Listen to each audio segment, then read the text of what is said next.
ఏంటి మిమ్మల్ని వదిలి ఉండడా ఏంటి?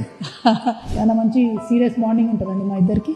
నా పెయిన్లో చాలా భాగస్వామ్యం పంచుకున్నాడు పాపం. అవునా? ఫస్ట్ టైం ఈడీ సిబిఐ ఇదంతా గోల స్టార్ట్ అయినటువంటి సందర్భంలో సడన్గా ఒకరోజు మా పెట్కి కళ్ళు పోయినాయి.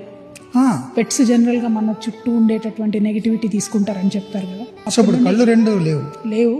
అప్పటి నుండి ఇప్పటి వరకు కూడా ఇంట్లో మేమేమి చేంజెస్ చేయకుండా సామాన్ అన్ని కూడా అట్లానే అలైన్మెంట్ చేసి పెట్టాం అనమాట.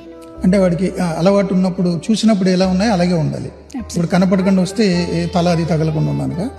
సో ఫర్నిచర్ కూడా ఏం మార్చలేదు? లేదు, ఏం మార్చలేదు. సో అంతకుముందు వరకు హెల్దీ, వెరీ హెల్దీ. మీరు విచారణ ఎదుర్కొంటున్న మొదటి రోజే వాడికి కళ్ళు పోయింది suddenly all of a sudden. అసలు నేను చూసేసరికి పాపం గోడ కట్టిడు గుర్తుకుంటా ఉన్నాడు. ఇదేంటా అని చూపించేసరికి there is nothing anybody could do అనమాట. అండ్ సడన్గా అంటే నేను స్పిరిచువల్గా చాలా బిలీవ్ చేస్తాను. నేను కర్మ సిద్ధాంతాన్ని కూడా చాలా బలంగా నమ్ముతాను. పాపం అనుకోకుండా వాడు ఎందుకు వచ్చాడో మన లైఫ్లోకి తెలియదు, కానీ చాలా నెగిటివిటీ నా వైపు నుండి అయితే తీసుకున్నాడని తర్వాత చాలామంది చెప్పారు. యాజమాన్లకు ఏమైనా అయినప్పుడు అవి పెయిన్ పంచుకుంటాయి అని చెప్తాం.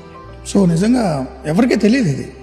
ఇంత మీ కష్టాన్ని ఆడు తీసేసుకుని లైఫ్ అంతా. It's a beautiful part of my life. So I'm happy is there.